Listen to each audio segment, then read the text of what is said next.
Ey qaşları kaman gözəl, məni dərdə salan gözəl. Keçsə də çox zaman gözəl, yenə səni sevəcəyəm.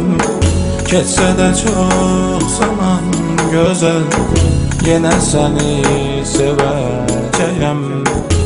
Adım başqa ad olsa da, özgə qəlbi şad olsa da, yaxınlarım yad olsa da, yenə səni sevəcəyəm. Yaxınlarım yad olsa da, yenə səni sevəcəyəm.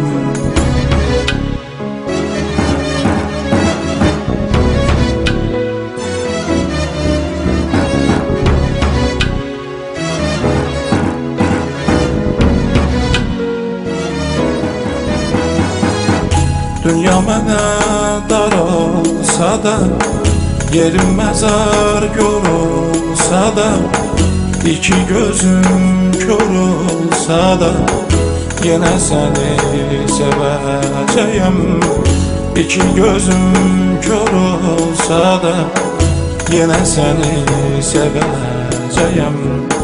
Göz yaşlarım sel olsa da, ömrüm solan gül olsa da, cismim yanıp kül olsa da, yenə səni sevəcəyəm. Cismim yanıp kül olsa da, yenə səni sevəcəyəm.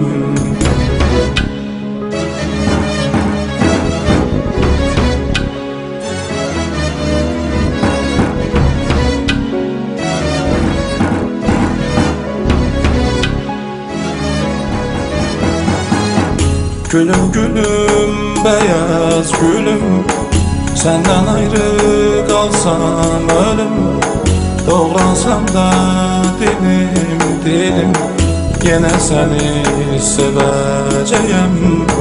Doğransam da dilim dilim, yenə səni sevəcəyəm. Görüm səni doya doya, əcəl bir gün mənə qıya. Bir də gəlsəm bu dünyaya, yenə səni sevəcəyəm.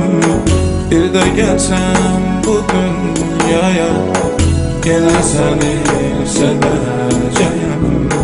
Yenə səni